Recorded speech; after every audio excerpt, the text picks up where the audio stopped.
Well, the weather for the whole of the south of England will continue as it has for the next few weeks. It's going to be hot and moist, with temperatures rising steadily as time goes on.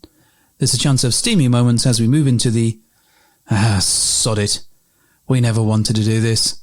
We never wanted to be weathermen and women making innuendos about hot atmospheres and drizzly countries. We didn't want to be child-friendly. We didn't want to bang on about being for over 18s only. We want to talk about our sexy adventures. We want to be lifestylers, leaping from bush to bush as we sail down the rivers of British sex clubs and mountains of crazy experiences. The cheeky purple mamba, the liquid silk pumped liberally into our hand, the rodeo classic brief harness complete with Tantus curve, the Enjoy Pure One stainless steel dildo, the hot octopus digit, the ever so short messages on Fab Swingers, the sexy friends on Twitter, and the mighty vanilla alternative. With my best girlie by my side, we'd swing, swing, swing. Get in the gym or to your car. With our advice, you could go far. We fuck things up and we make mistakes. And talk about our sexy dates. It's getting hard for this to rhyme. Just as well, 'cause it's bed hopping time. Hello and welcome to the Bed Hoppers podcast. My name is Mr. H. I'm Mrs. H. Mrs. H, what number episode is this? It's 98. 98 fucking episodes. Thank you for sticking with us. Fucking episodes. Episodes of fucking. That's fucking an awful episodes. different podcast. Episodes of fuck. Thanks for joining us.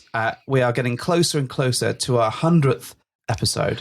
Oh my goodness. But that's not that exciting, because the real exciting thing is that we've been doing this for No, that's not the exciting thing. The exciting thing is that we now have a date for our social. Oh my God, so exciting. And I don't know if we mentioned it last time or not.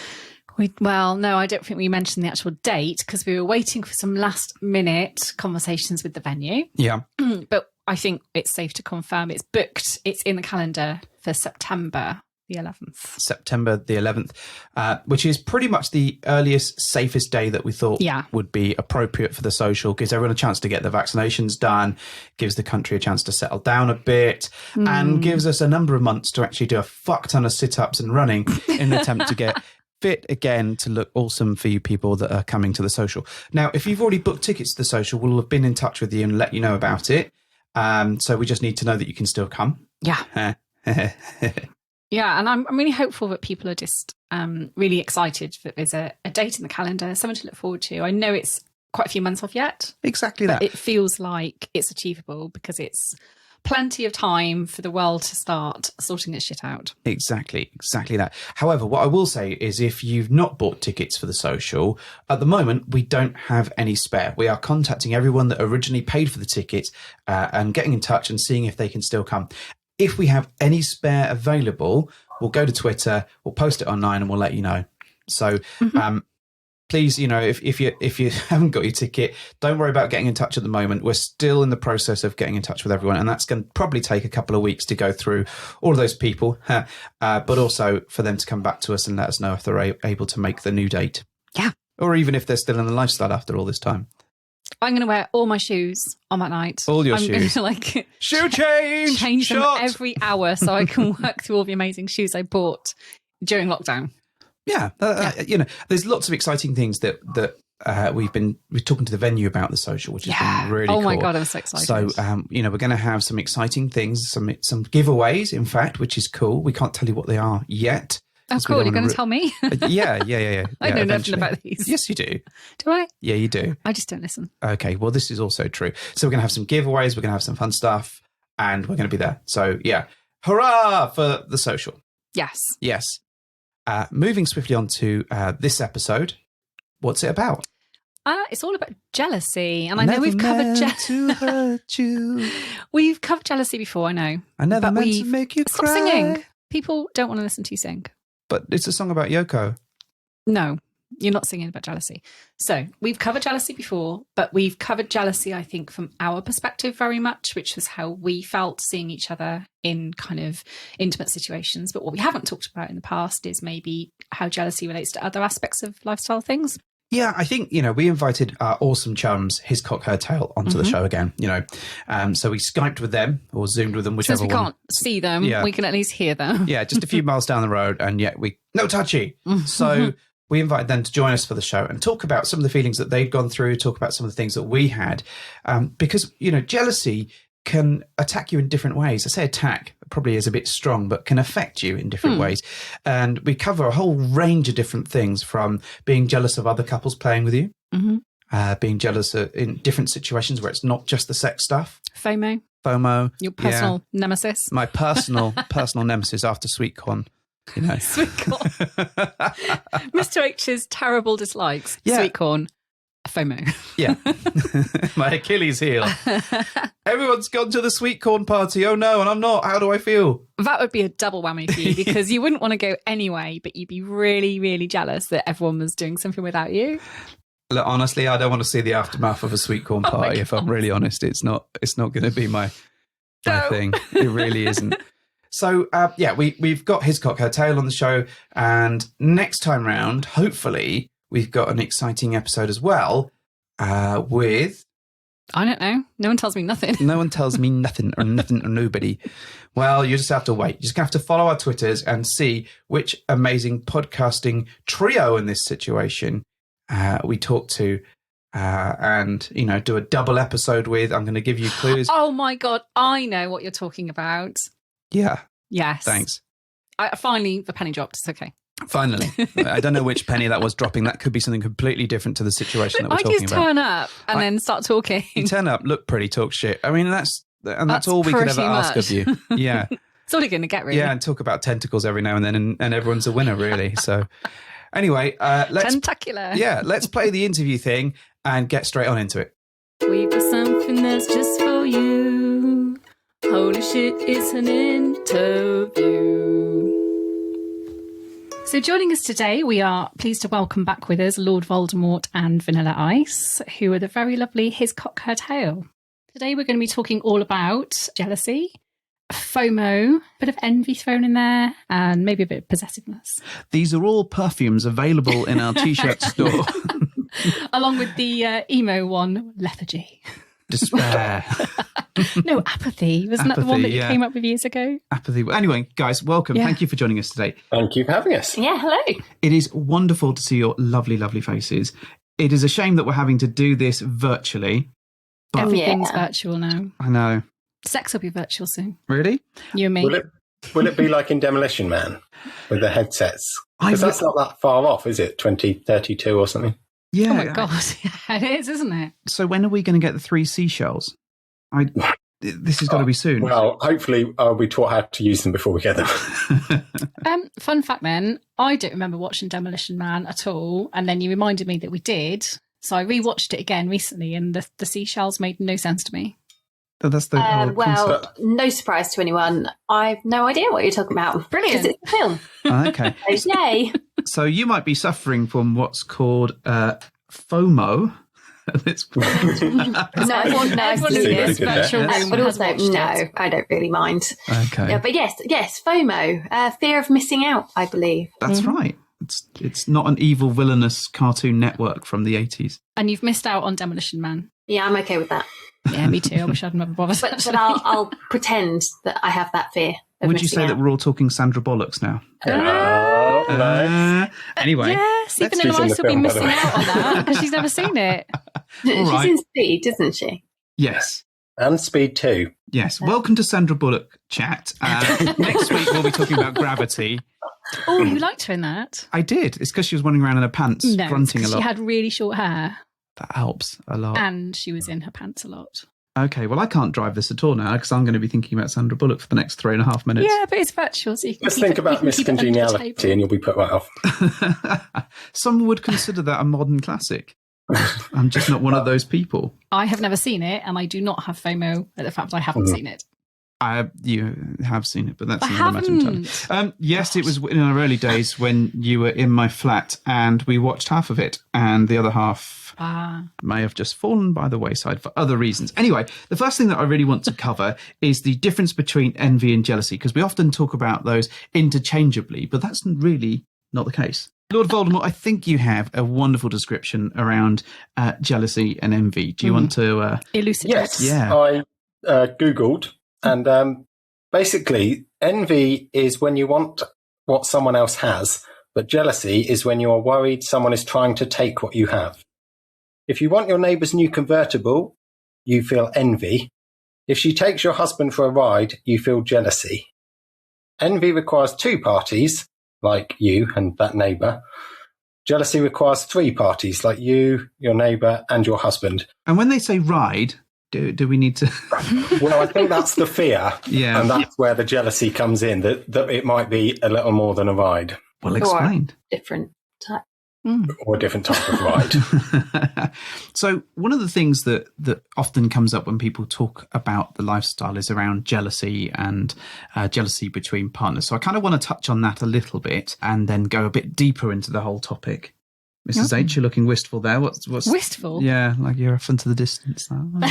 I can assure you I never look wistful. Well, what's been your sort of experience of jealousy within the lifestyle? Within my lifestyle? Yeah. Okay. So when we first joined the lifestyle, I think I was expecting to feel jealousy of you, or not of you, but jealousy around you being with other people. Okay, so the fear of someone sort of taking me away. Bubble, taking you away from me.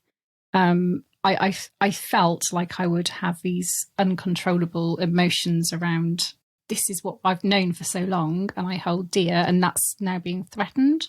Well, the good news is everybody has given me back so far. Nobody wants me for a long period of time. So I think I naively assumed that that's just where the jealousy would begin and end. It would just be around you. And was that specifically, as in seeing Mr. H with another lady, that kind of was the fear? Yes, I think I didn't know how I would cope with seeing somebody else give him something that maybe I couldn't. So I think I worried that someone would do something better than me, or the fact that they looked better or had a better physical attribute than me would be more appealing to him. And then I was jealous that I couldn't do that. Okay. That's where my jealousy stemmed from. At least I thought that's where it would be. Jealousy often stems from that insecurity, isn't it? So you're worried about someone having better body than you, or whatever it might be, is probably an insecurity sort of within yourself. Oh yeah, absolutely. I think it absolutely came from a place of not feeling very confident about some things, for one. And then, but again, I mean, I know we haven't touched on envy yet, but this is where it did overlap for me, because I felt like if I had what they had, then I would be as successful, if that makes sense. So I kind of coveted the fact that they had bigger boobs than me or a flat tummy. And I kind of think that's where the two things got blurry sometimes. I'm curious though, that jealousy, because you're not that much of a jealous person typically. No. Not normally. Is that rooted in experiences from the past, or does that come from just something that you're putting into your own head? You mean, does my insecurity come from the past, or? Yeah, the worry that someone's going to whisk me away and be infinitely superior to you in every way. No, I don't think it does come from the past. No? No. I think it's genuinely something that has happened as we've kind of gone along this journey a bit. How about you folks? Any thoughts of jealousy? So on a personal level between the two of us, not really. I've never really been jealous. I think there was a certain element where, because we were such good friends before we met, we knew a lot about each other and what we'd done in the past sexually and all of that sort of stuff. So, yeah, we never had that kind of jealous of ex-boyfriends or any of that. And I think partly, I'm speaking for myself really, that I was, I guess, confident in how much Vanilla Ice loved me, that I didn't have that kind of concern, I suppose. Yeah, I would agree. I didn't have a concern about you going off with anyone in sort of non-lifestyle. I remember being really surprised by, when I met an ex-girlfriend of yours, how much of a dick I acted. I wasn't shocked at all. Oh, yeah, I just saw this girl in a pub and it wasn't someone I've met before. And I just turned out to be like massively insecure. And I have no idea why. It was when we hadn't been together that long. Well, there were a couple of girls there. They were from when I was at sixth form, and then we met at university. So I probably hadn't seen them for 3-4 years. And then we went to a pub, and they just happened to be there. And it was a great reunion, and we were laughing and reminiscing, and it was all stuff that you couldn't really get involved in. So you probably automatically felt on the outside, and then felt threatened, I suppose. Yeah, it was really weird. But that sticks out as a memory of me being really jealous of you. But I don't recall that happening again. I did get jealous of, well, I don't know, this might be the envious thing. I'm still a little bit rubbish at which is which. But after we'd met Mr. and Mrs. H and we'd had our first play date and stuff, and then they were going off to meet up with another couple. And I was like, oh, okay, well, that's fine because we're not getting in a relationship with them and I need to be really mature about this. But I was really jealous. I was like, but they're ours. Like, how can you do that? And I spoke to my best friend about it. She was like, how do you feel? I was like, I'm kind of not okay. I'm kind of, yeah. So that's that. It was something I didn't foresee happening. So on a personal level between you and I, you didn't really feel any jealousy? So on the very first play date, when you kissed Mrs. H. Oh, no, we were playing the card game, a game of lifestyle, and it's like nibble on her earlobe. Yeah, I didn't like something that. Like that. The very intimate, the sex, oral sex, all that was fine. Well, it hadn't happened at that point. No, but later on it was. Yeah. But the very intimate stuff, and that's probably more challenging, I would say, than the fucking. Yeah, I would agree. I want to come back to that thought around sort of the relationships that you build with other couples. I'm going to park it for the moment and come back and circle back to that in a little bit because I want to pick apart some of this sort Did of. you say suckle back to it? Circle. Circle. Oh. Okay. Suckleback. It's my new band name. It's like Nickelback. It's just Nickelback gross. covers, which is why it sucks. Suckleback. Suckleback. Oh. Yeah. But Sorry. No. The interesting thing I think for me around jealousy and sort of is it that it can hit you in many different ways, and you often don't have any idea that it's going to hit you. So I've certainly found some of the things that I thought I was going to be insanely jealous of, I've been actually okay with. Amazingly for me, sounding almost vaguely mature, but then other things have snapped, and I didn't expect them to be a problem. They've just hit me, and I thought, oh shit, I feel really jealous about that. That's So going on over there. what did you expect to feel jealous about that you didn't? Well, I think some of it was around Mrs. H just generally playing with other people. I think that was, I was always, even at the very, very initial stage, even just playing, but just playing with another woman, which for many folks is like a dream come true. For me, I expected to sort of almost have a jealous rage and storm off and, sort of run out of the place, tipping things over and kicking things over like a child, because that's my standard attitude. But actually... But also you weren't opposed to still doing it. Yeah. I think it was that risk of it triggering something in my head, and I felt that it could go either way, really. But it wasn't something that turned me on immensely, but it also wasn't something that repulsed me. So it kind of, I just didn't know how I was going to feel when I see it. So I was almost preparing myself for the worst. Especially in our early days, I used to sort of Batman my way through a lot of stuff and overthink it. A little bit less now, but I'd almost played through what would happen so many times in my head, trying to imagine what I might feel and think at that particular moment, just so that I could handle those reactions better should they come up. That makes sense. And you don't know how you're going to feel, like you say, until you're in the moment. And I vividly recall thinking I was going to feel jealous and finding that I didn't for a great part of what we did until that one situation, which I think we've covered on a different show at some point, when I did feel jealousy one night and it completely derailed me, which was actually triggered by you and the lady having a little cuddle at the end of the night, if you recall. Yep. You were spooning on the bed. Yeah, I recall. It wasn't me. I was just voicing. Yeah, so you were spooning, I think, with a lady. It was really, really late and we were all super tired, and, you know, we were kind of making our preparations to kind of leave anyway. I was getting ready for round 3. Oh, really? I was lumbering up. That was my stretching. But the point, the thing is, you had this little cuddle, and because I wasn't kind of in the headspace where I was going to do that with the chap, and I was actually isolated a little bit. I was on the other side of the room.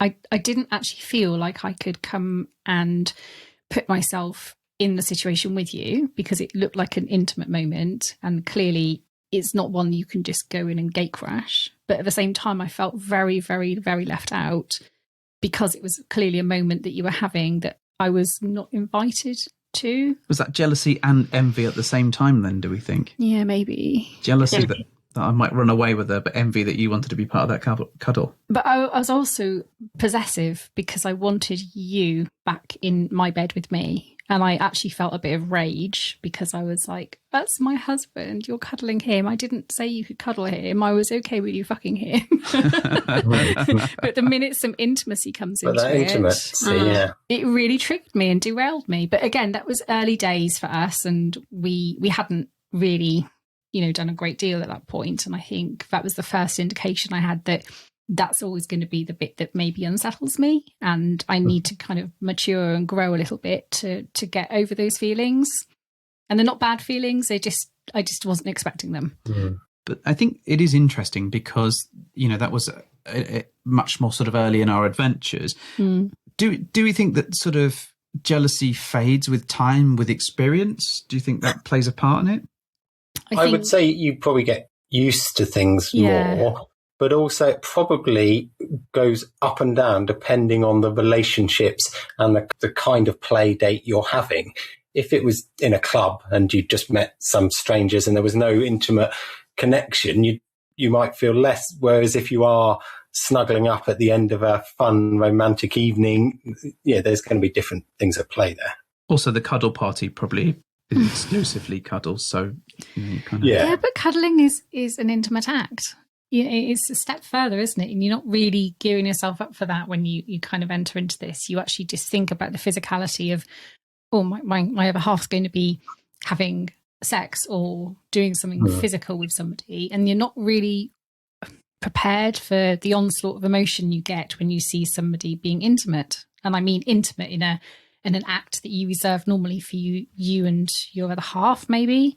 So it just took me a while to get into that feeling and realize she was not going to steal him away. It was just a natural reaction to a physical act they'd shared together. And I think you're sort of relating back to that episode with Cooper about polyamory, that when you first started this journey, you didn't expect to have that level of intimacy or relationship with other people. No, you're right, you I didn't. Probably assumed it would be quite a lot of just fucking. Or just some. In the early days, we'd have settled on like some fucking. That probably would have been okay. I wasn't expecting to feel so much emotion from things. I read something on Twitter, and I can't quite remember who it was, but they basically said, "Oh, you shouldn't be entering the lifestyle unless your relationship is perfectly secure and there's no chance of jealousy," which is great in theory, but until you actually get there, and you can be as secure as as possible in your relationship and have talked through or Batmaned your way through all of these scenarios. But as you say, you're going to get there and something will blindside you. Yeah.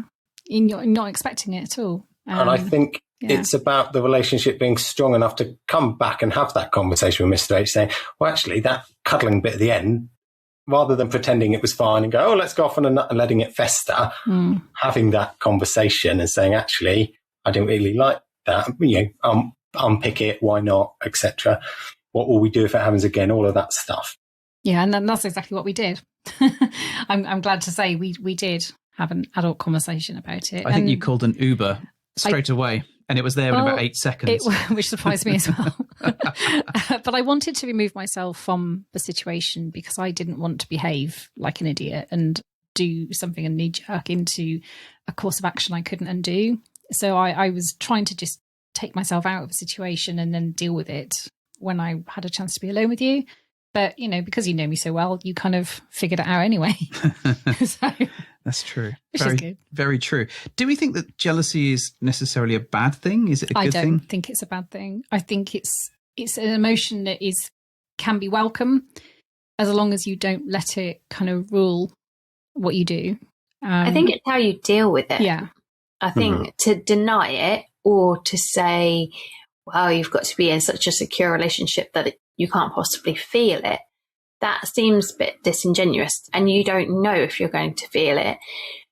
So I don't think that's realistic, and I think it is a case that if something surprises you, if you have a feeling, whether it be jealousy, envy, or something completely different, something that, a different feeling that comes out and you kind of go, oh, it's how you deal with it. It's the conversations. And actually, I would suggest that is where the security in a relationship comes, more than not feeling it.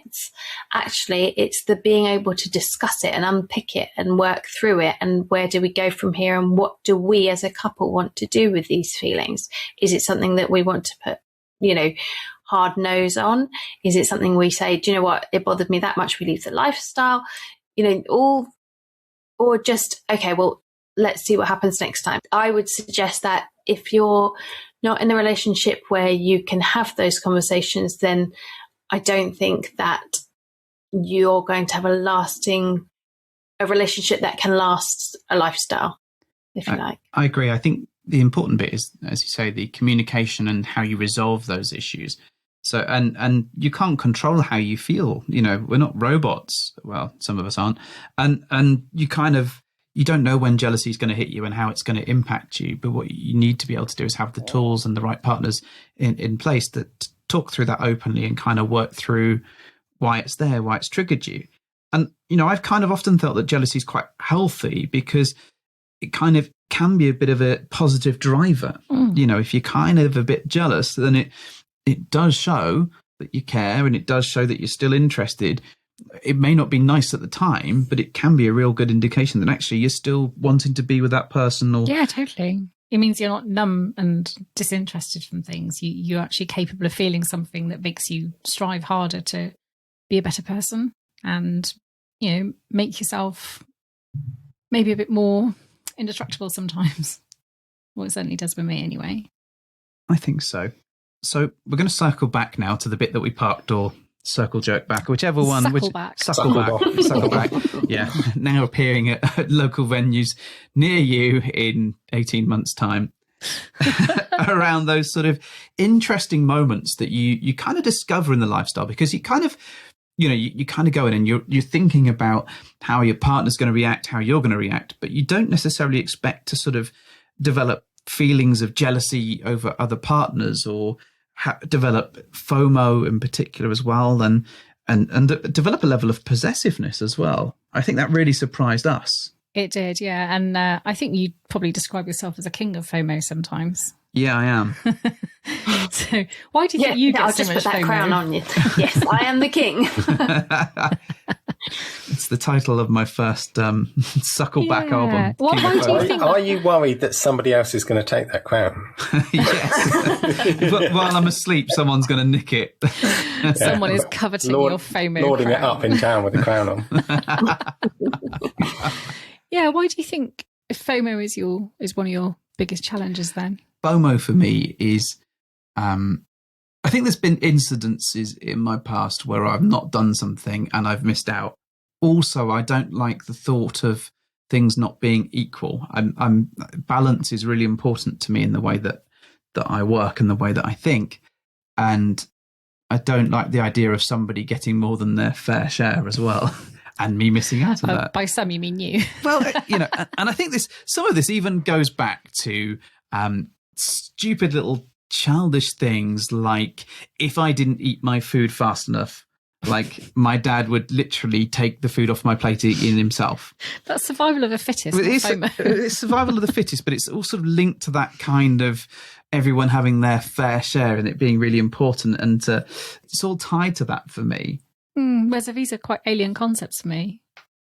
I understand what you're saying, but equally, there's plenty of times where perhaps you're not being left out, you're not being excluded. It's just for whatever reason you can't attend that event and everyone else can.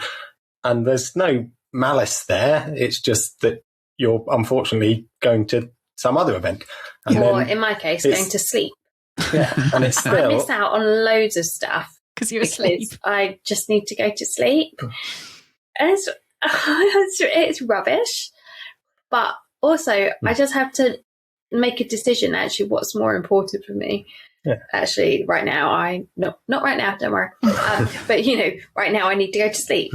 But it's not unfair for everybody else to stay up if they're not tired. So, if that makes sense. Yeah, and I think there's circumstances where that doesn't always play a part, but it is something that kind of does trigger me. So if everyone was going to this really hot party and you couldn't go because you physically couldn't go because something was stopping you, not because you weren't invited, but because you were either busy with something else or you had no way of getting there. So you would still feel that FOMO, right? I still feel the FOMO because I want to be part of the collective. I want to be part of the group. Part of the cool kids. Yeah, I do. And, I spent enough time not being part of the cool kids. Oh, now you're cool. You just want to be there all the time. I can't claim to be cool, but I can disguise myself well enough that I might be able to mingle in the background. You claim it every day. You tell me every day you're cool. You're cooler than me. That might be true. I can't really back that up in any shape or form. I hate you so much right now. I think for me, that is the bit that I find the most frustrating and most FOMO-ish, if that's a word. Mm-hmm. When it's something that's totally unattainable, then I've no chance of doing it. Then I don't really feel I'm missing out on that because it's not something. Whereas if it's something I could do, but there's just. Why wasn't it last weekend or the next weekend? It has to do this weekend when I got two things on. That's the bit that really annoys me. I think there was when was it? We all went out for my birthday and then you were like, oh, and we'll go to Vanilla Alternative the next day and we'll go. And then Vanilla Ice was going off on holiday and you were going off this club and I was not. I was just doing nothing. And I remember that. And It wasn't that I couldn't go to that club or I wasn't invited or it was just. Yeah, you were pretty mad about that. I was quite, and those kind of things. And it wasn't like, I couldn't do anything about it. And so for me, I reacted in a probably quite a grumpy way to your grumpiness, to your sulkiness about it. I see your grumpiness and I raise you anger. No, not anger, but I think I probably am more likely to just be like, that's what it is. That is the situation. I can't change it. Suck it up. Whereas LV is more likely to sulk. Sulking, yeah. Walking around the house, kicking bins over, flipping the odd table. It's just the sort of, don't want to talk about it. So, yeah, I booked us a dream holiday, which didn't happen due to the lurgy going round. And there was something else that clashed that LV and I wanted to do, and it just so happened to be on the same weekend. How many days do you think you sulked for? None, probably. It felt close like to none. 365. About none, I think. But genuinely, it was just grotty for a few days. Actually, I was going to say, interestingly, I think sometimes that whole emotion of jealousy can sometimes bring out a good side of you, or it can bring something good and positive out of something happening. Whereas it feels like FOMO never really ends well, or at least that's what I'm hearing. And that's the kind of perception I'm getting, that FOMO is generally not a nice emotion to experience and generally is attached to some level of unhappiness that you're not part of that cool gang that you were talking about. I would say. I think it's hard to rectify FOMO. It's kind of, there isn't like a with jealousy and envy, you can often talk through things and work it out. I think with FOMO, often it's something that you don't have control of, and therefore you can't really get. And it's a specific event generally, so that thing has happened. We can't go back. We can't redo it. We can't. It's frustration is the big feeling. You can't do it, so it's just annoying. But it's it feels like a childish emotion for me, and I very often associate it with something I'm brilliant at, which is cutting off my nose to spite my face. And that would be a special Street Fighter move. Actually, would be my special move if I was a video game character. Finish her.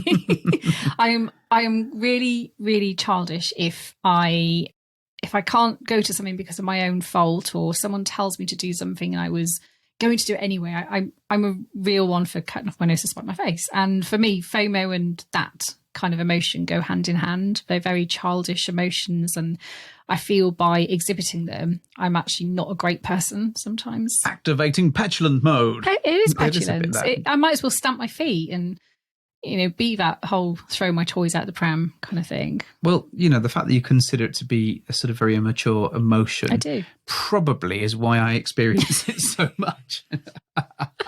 See, I will get it, and I'll have a grump for a bit, and then I'm like, right, okay, I'm over it now.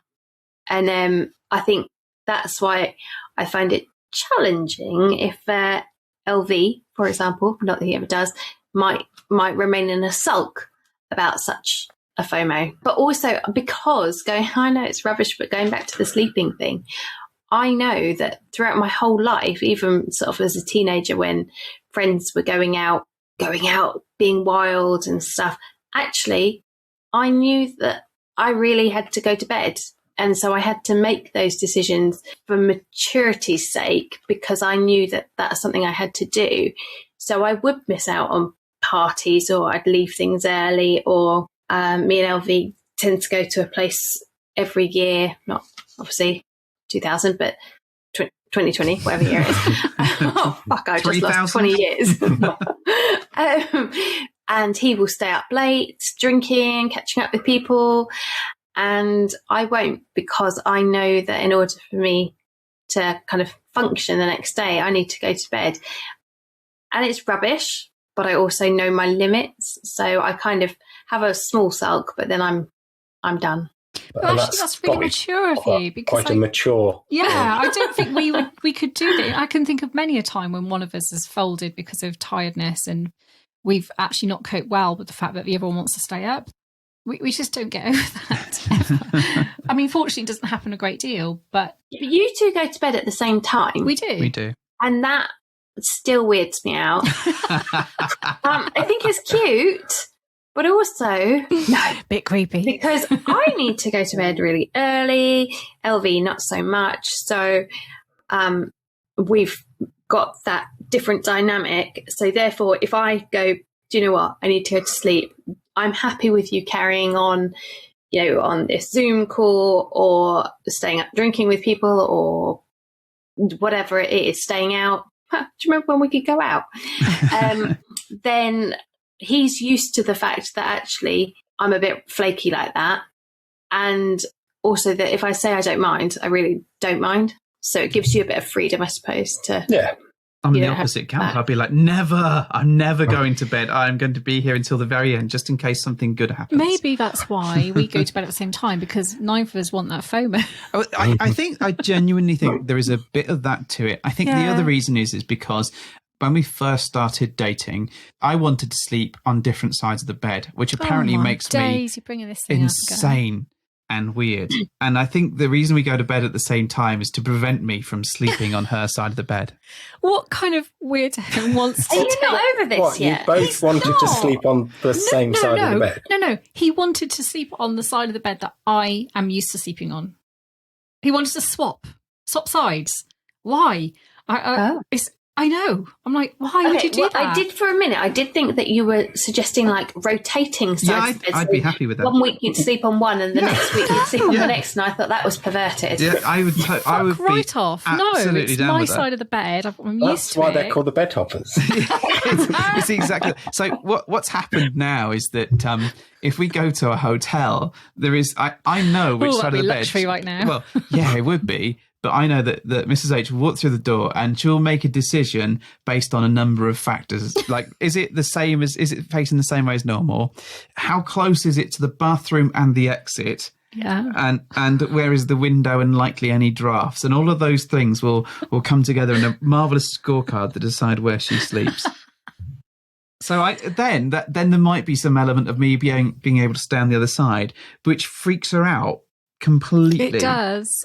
I like sleeping on your right. Yeah. Yeah, I need to have my right arm over you, not my left arm. I just can't cope with it. But that's probably the reason why we go to bed at the same time, I think. And it's lovely to go to bed together and have some naked fun too. It's also FOMO. You're like, what's she doing if she stays up without me? Animal Crossing, probably. No, I think his answer's probably way more nefarious than that. Like, what's she doing? Yeah, the second you're alone, I know what you're doing. What? Candy Crush, Pokemon, reading a naughty book, probably knowing you. Oh my goodness, shame. I know, it's reading terrible, a naughty isn't it? Book. Anyway, circling back to Suckleback. Suckleback, right? I kind of want to explore this kind of thing around the surprises that we've had when we've started sort of relationships in a way, I suppose, because I think what shocked me is how weirded out we were when we met a couple, played with them, built a bit of a relationship, and then they went and played with somebody else. Those fucks. Yeah. And actually felt, they? I guess, a bit of jealousy, Mm-hmm. a bit of envy, a bit of FOMO. Confusion for me. A little bit of possessiveness. I was very confused. I was confused so much because I didn't understand why I had no right to feel any of that stuff, because it, by its very nature, non-monogamy is all about sharing with other people and the bigger community aspect. And why on earth am I getting so bent out of shape over the fact that these people who have opened their marriage and shared are now going off and doing exactly the same thing with other people? Like, what you've described is exactly how I felt when you guys went off. Strange, isn't it? But I could identify with that feeling when you explained it to me, because I went through it myself. But what's really funny is that you're kind of like, oh, we want to protect this relationship, but actually we also want to see these people over here, and that's okay for us to do, but it's not okay for them to do. Yeah, and that wonderful, very hypocritical. Yes, that wonderful double standard. But it's back to that definition at the beginning. It is that fear of losing what you've got, isn't it? It's that built up that relationship, and back to those early feelings that you thought you might have, Mrs. H, of, oh, well, what if they meet another couple and they're better looking than us, or more fun, or got bigger boobs, or whatever it might be. There's all of those. What's the matter with my boobs? There's all of those feelings which you were sort of expecting, but you just weren't expecting in that way, I suppose. Yeah, and I think I worried, what if they get on better with this other couple than they do with us, and then they don't want to play with us as much anymore because they're all about this new couple, and this all new relationship energy kind of crops up, and then you just get all confused with the whole thing, and then you end up doubting yourselves. But again, it's not a pleasant feeling, because you kind of almost can't stop thinking about the fact that they're doing it, and you're like, oh, I feel it's all of that stuff. It's all the FOMO. You do feel possessive. You do feel Equally, I think silly. this is somewhat to do with the relationships that you develop. And I think if you had just a rock up and fuck approach, you probably wouldn't feel it. Wouldn't really give a shit. It seems quite likely that would be the case. Whereas if, like us, you're trying to develop longer term relationships, that you're trying to be somewhere in the middle of that, delightful swinger poly light grey space, then I think you're much more likely to feel those emotions, because they're more than just friends. They're more than just... Yeah, you've cultivated something. Yeah, there is a relationship there. Whether you call it a relationship as in itself or not is another matter entirely. But you can't help but develop feelings of some sort. And I think that those feelings of jealousy and envy are kind of natural as a result of that. It's just, they do. They dovetail, don't they, really well? And I always recall dovetails. No, I recall that one of those moments when I think LV and Vanilla Ice were like telling us about something they had going on with another couple, and I remember distinctly throwing my phone on the bed in absolute disgust. And it wasn't even a thing. I know. Was it? You read something into it I that know. Hadn't happened, and we hadn't said because it hadn't happened. Because text messages are... I know. And you freaked the fuck out. Then I was really annoyed with myself because I was like, why? And I was so angry because I thought, why on earth am I feeling this? This is really not okay. They don't deserve to have me behave like this petulant child. Especially as it didn't happen. Well, but the fact was I thought it had. And I know. It brought up this range of emotions with me. Which is this like when I dream cheat on you? God, yeah, absolutely. How dare you? But I recall having that conversation and suckling back to the bit about what makes a relationship strong and being able to have those conversations and talk about those feelings are ultimately what makes that a healthy relationship and helps it survive. But also the bit about it proves that you care. And I remember saying to you that I thought it was actually quite cute that you got that annoyed to throw your phone because it meant that obviously your feelings were strong enough. Because if we'd just been no disrespect to anyone that has a rock up and fuck relationship, and it is possible, I suppose, to have a mixture. You might have some couples you're really tight with and others you just fuck, and that's fine. But it obviously showed that there were strong feelings there. And although I thought it was a funny overreaction, I also thought it was cute because it showed that perhaps there was, you did care and there were some deeper feelings. So about this incident that didn't happen, it was with a couple that we have met a few times who we really like. And I have this weird possessiveness over you guys, so the bed hoppers, and this other couple. And I feel really odd about the idea of if you guys wanted to meet up with them without us there. I know. Oh my gosh. To do? I would totally not be okay with it. I don't think I'm a jealous person. I would not deal with that. Oh my gosh, no. Should we live stream it? Huh? Should we live stream it Big Brother style? Oh, mate. No. This is really interesting. Okay, so we can break that down a bit. What's your biggest worry about it? The fact that because we're going to take them off you, or and they're your going to and never the twain shall meet. I suppose it's funny because it's not the sex thing. It really isn't. And I wonder, am I worried that you guys will start up your own WhatsApp group with them? Oh my goodness, that would be awful. What, when it's gone to WhatsApp, that is serious. No, but I think if you started sharing, okay, right, I am being a massive dick here. I know this. But if you started sharing memes with them and not with us. Hang on. I've got this distinct impression that Vanilla Ice shares 150 memes a day and not one of them is direct at one group. I think they go to all groups. I do and that's my assumption. There's definitely an element of truth in that. Some are more directed, whereas some are blanket bombed. Oh, yeah. I see them all about 1,000 times. Actually, you don't. Well, no, but I suppose even I am not privy to all of the memes. Yeah, so... Interestingly, so... Basically... I don't want to share my memes or you to share your memes. You know what? I actually don't think I would. I think one of the interesting things is when we first met, when we first had any knowledge of the lifestyle, our first sort of finding out of it was when we met you guys. Chatted a bit online, listened to the podcast, met you for a social, got along swimmingly, decided to have a play date, etc., etc. But you were the first people we'd met. So there was always going to be quite a strong connection, and I didn't know how that would feel because I had no other experience. Mm-hmm.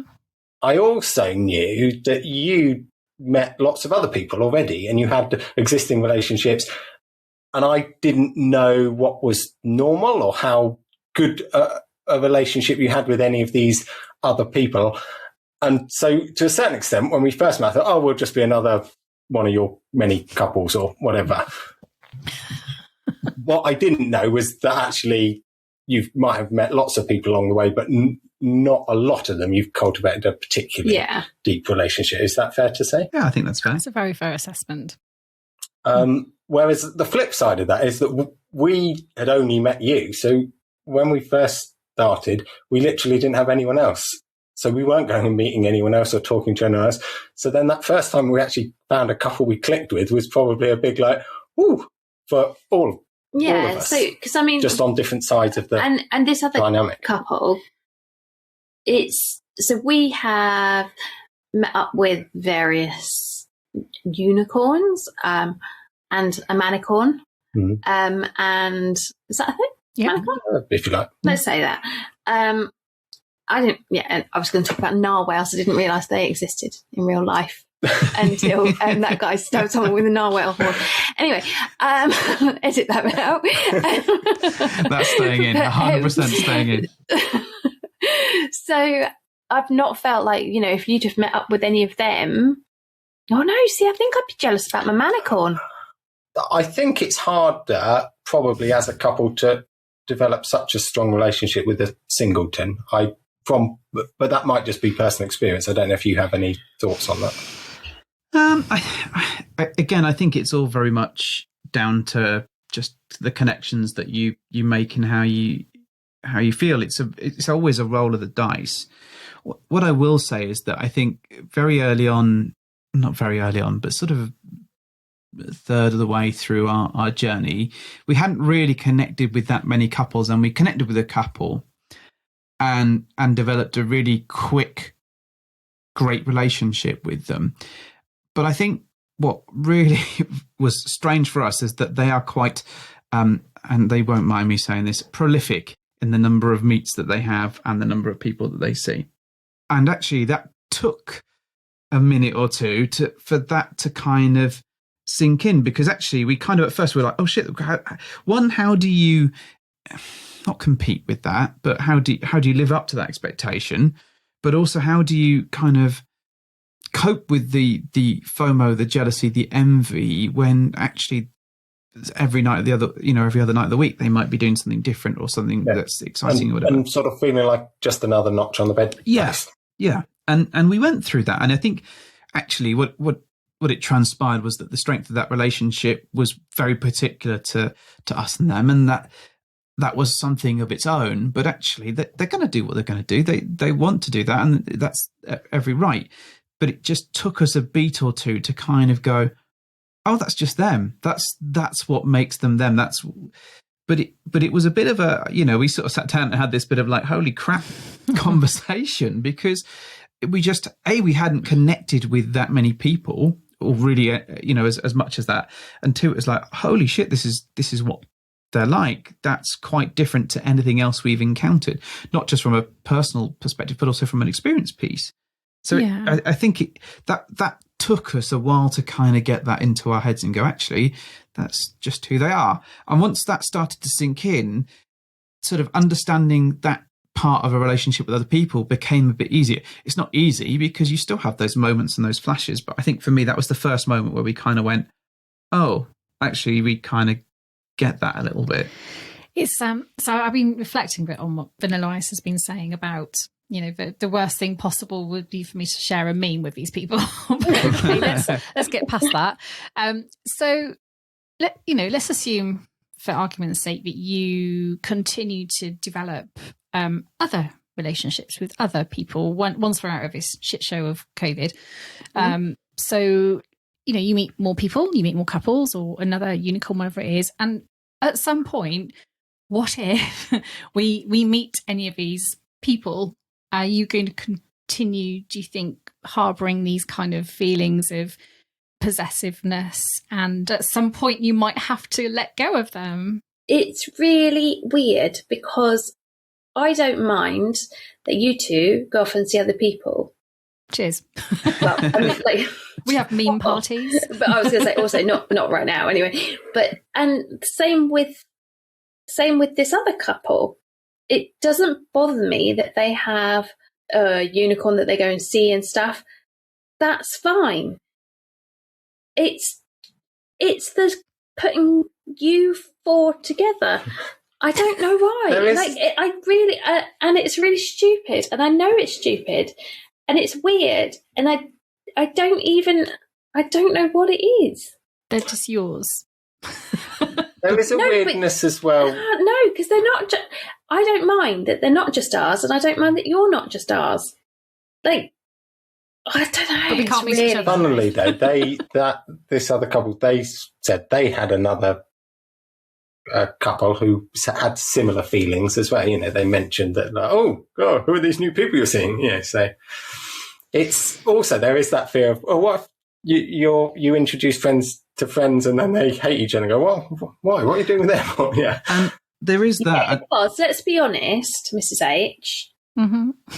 Sometimes you have a pair of pants that you pull on that are a little bit judgy. Me?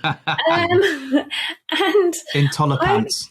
That sounds like incontinence. And I don't mind. Like, there have been a few people you've said, really?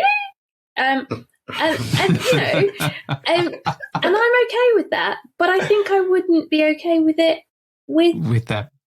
Yeah. So is that your fear that I'm going to judge you, or no? say... It's not that. I just because I really like them, I don't want to hear a word against them. Same as I wouldn't want to hear a word against you guys. And this is such an interesting concept, because part of the joy for me with these social, and it will fucking happen, it's going to happen. Oh, one day. I'm going to build it and people will come.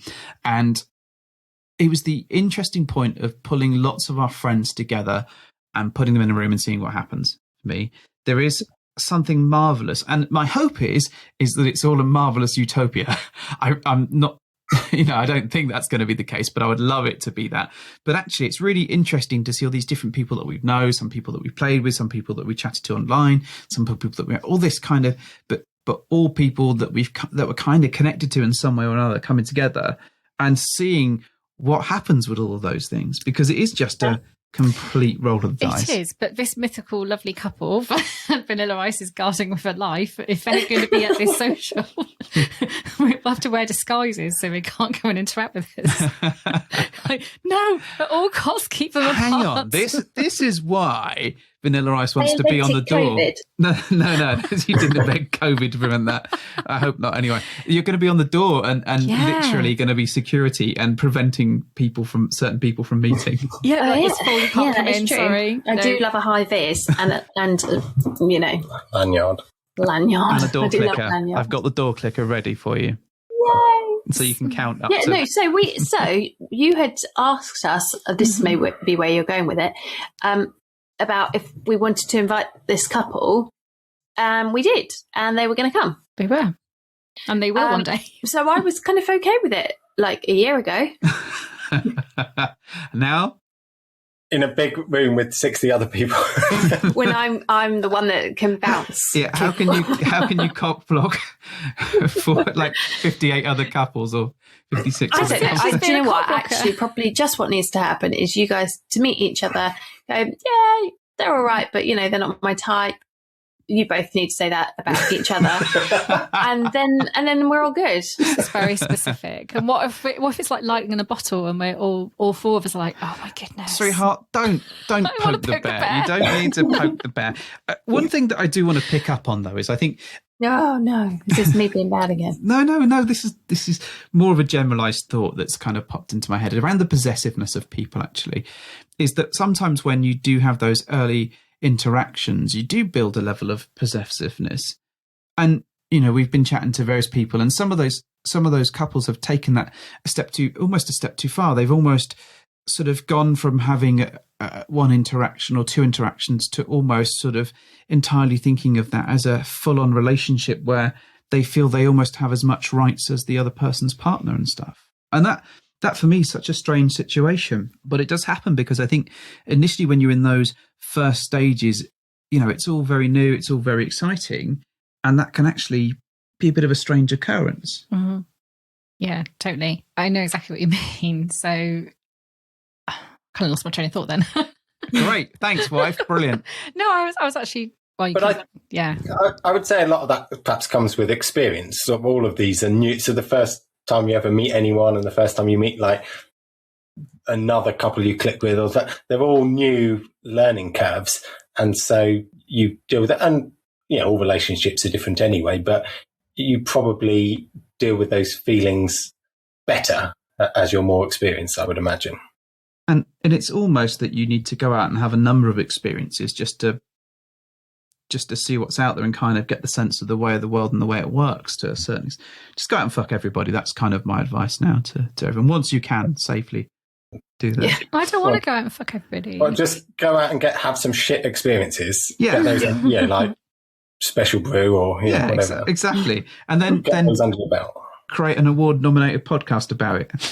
And also, going back to Vanilla Ice's concern that, if the four of us should meet, actually you're putting a lot of kind of lot into the fact that these people might actually like me, because let's face it, I'm very intolerant and very unlikable half the time. No, don't be silly. Well, I think what she's aiming for is a level of ambivalence between all four of us. So, you're not allowed to like them, but they're not allowed to like you. So, but you have to be acceptable enough so that it doesn't deter from her overall experience. Oh, my days. Do you know when you think, no, I'll be honest in this podcast because that would be good.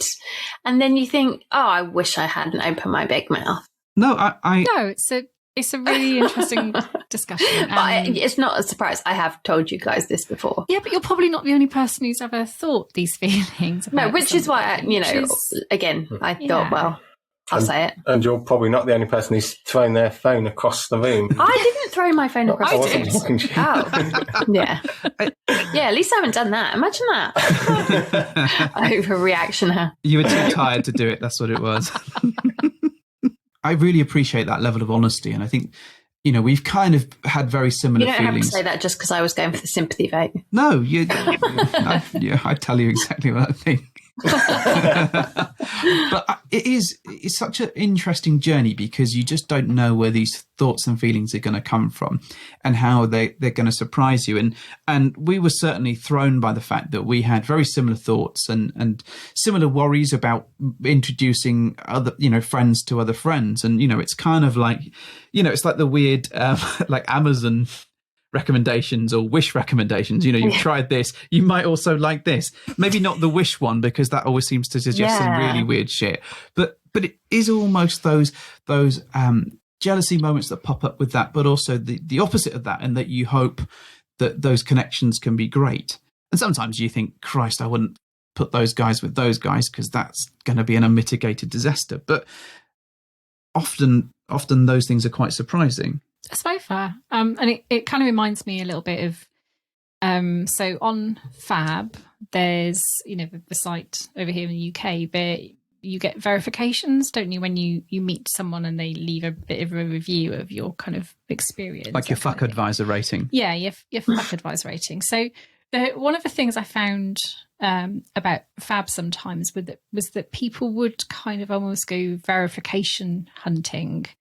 And I think in the early days that irked me a little bit because what do you mean by verification? So what I mean by that is, so for example, you'd spend some time getting to know a couple. You'd have a successful meet with them. They would then verify you as being great people and vice versa. Okay, so you'd both have these little stamps on your profile to say that you'd met each other and all was well. Yeah. And then other people would peruse the site and they would check out people's profiles and they would look at the verifications to have a look at what other people thought of this couple. Mm-hmm. And off the have the back of the strength of those verifications, you would sometimes find that couples would reach out to the people who'd left a verification as almost like a mark of, this is quality because someone's left a positive review. And you'd kind of feel, or I felt a little bit irked that we'd done the hard work of finding a great couple, and then someone else would come along and go, hey, that's obviously a great couple because they've been verified by all these people, and we're just going to swoop in and email them and say, hey. I think it's a really sensible thing to do. Yeah, I think it's like going back to the Amazon thing. I think I will tend to purchase something based on the quality of the reviews. You sampled bed hoppers. You might like HisCockHerTail. Yeah. But there is an element in that, isn't there? The fact that obviously we get on well and have common interests so the chances are, if you get on with one couple, you're likely to have at least some things in common and get on and have similar outlooks, you would imagine. And now there'll be some total hits and total misses, but and actually you can look at, from a judgy point of view, putting my judgy pants on, actually, yeah, I've got them too. Sometimes I can, not that I really go on it much, but I can go on it and see someone's like verifications or whatever and go, ooh, they don't look like the kind of people I kind of want to hang out with. So this is probably a good indication of, I'm not sure that we would have much in. So So like positive and negative reviews, or yeah. I think what's frustrated Mrs. H before is kind of we'll be sat there at home just chilling out, and we'll get like 20 messages from 20 different friends that have verified us, and just one person has gone out and contacted every single person on the list, like a shopping list. Oh, I see. But brilliantly, most of those people tend to be in touch with each other as well, so we can say, oh, did you know they've also messaged this person, this person? We'll let you guys do the rest of the stuff. You can carry on with it. Yeah, a little bit, maybe. So I think we can sum up jealousy. Can we? Yeah, I think we can do. We solved it. We've solved jealousy. Well, we don't need to solve it, I think. We decided it's okay to have. Yeah, it happens. It's not. You just got to be strong enough to deal with it. Yeah, it's not an awful thing all of the time. Sometimes it can tell you good things. It's important to communicate. Mm-hmm. Sometimes you get jealous about things you don't expect to. Yeah, and that's okay as well. And again, you can solve that with honest, open, great communication. Yeah. And tits. That helps everything. Does it? Mostly. And a good meme, apparently. And a good meme. Tits and memes. A good meme. Yeah. Maybe a meme with tits. Tits and Memes is my second album for Suckleback. I want to say a huge thank you to both of you for joining us again. It is an absolute unfortunate circumstance of events that mean that we can't offer you a crisp high five and more directly here in person. But it's been wonderful to see your faces nonetheless. Oh, thank you. You guys too. Thank you for having us. You're very, very welcome. Folks, if you want to contact them, it's HisCockHerTail, I believe, on Twitter and all the meets. Instagram. Fab. Yeah. Or just look for something that we've done and they'll probably be commenting. Probably with a wrestling meme. Probably. Good odds. Just not with that other couple because they won't involve them as well. Mrs. H, do you want to do your thing? I do. Thank you for hopping into our bed.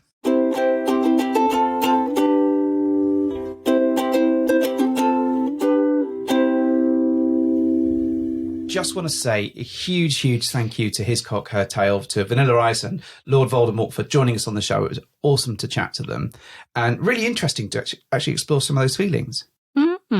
I enjoyed it. It's always nice to see them virtually. See them? You mean it's nice to see them virtually at a distance? It's nice to keep them more than 2 meters away. Oh, absolutely, at all times. I mean, it's not better at all to see them in person whatsoever. It would be amazing, but the world won't let us.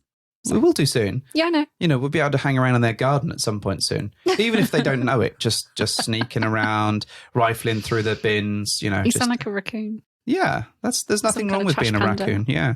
Bert Raccoon. Bert Raccoon, is that what your raccoon moniker would be? Bert. Yeah. Why? Some people out there in podcast land will be going, yeah, I know exactly what Mr. H is talking about. I don't know. Who's Bert the Raccoon? Not the raccoon, just Bert Raccoon. What is Bert Raccoon? I don't understand. And his nemesis, Cyril Sneer. Oh, wait. I know that name, but I don't know why. I should know it. What is it? Tell me. It's from a kids' TV show called The Raccoons. Oh. So it was like a... Totally not what I was thinking. Back in the 80s, it was a sort of like an environmentally themed feel-good show about this raccoon who lived in a forest, and Cyril Sneer was like a businessman who was always trying to destroy... I mean, people don't care about this. I mean, some people may do, but yeah, it had a great little opening theme tune. But raccoons aren't really known for their love of the environment, surely. Do we just like scurry around and try and get pizza? Mostly. And trash. Yeah, I think I still want one though. You still want a raccoon? Yeah, totally. Okay. Like my own pet raccoon. But you wouldn't call it Bert? God, no. Well, I mean, you'd have to call it Rocky, wouldn't you? Rocky? Well, yeah, why not? Why wouldn't you? Well, not Rocket. No, Rocky. From the song that you hate the most in the world, Rocky Raccoon. Oh my God, that's that bloody Beatles song, isn't it? Now Rocky Raccoon burst into his room. It's going to be a long day. I'm just going to sing that all day and I'm going to play Please it to you. No. You'll get so excited that your pants will literally fall off you. Really? Yeah, exactly. That's a bold claim. Anyways, look out for our next episode where we'll have an exciting look at Humpfest. Oh, gosh, yes. How exciting. Oh, gosh, oh my. With an amazing sexy trio. So we'll just trail that now. It may be a 2-part thing where you have to listen to one half of, on another show and half on this show. You've lost me already. Just make it complicated. But, we'll be on Twitter and we'll explain all that when it happens. So look out for that. Again, huge thanks to Lord Voldemort and Vanilla Ice. Thank you for joining us again. That was awesome to speak to you, chums, and awesome to get some feelings out onto the table, which was lovely. Cool. So, Mrs. H, do you want to do your thing? I do. Thank you for hopping into our bed.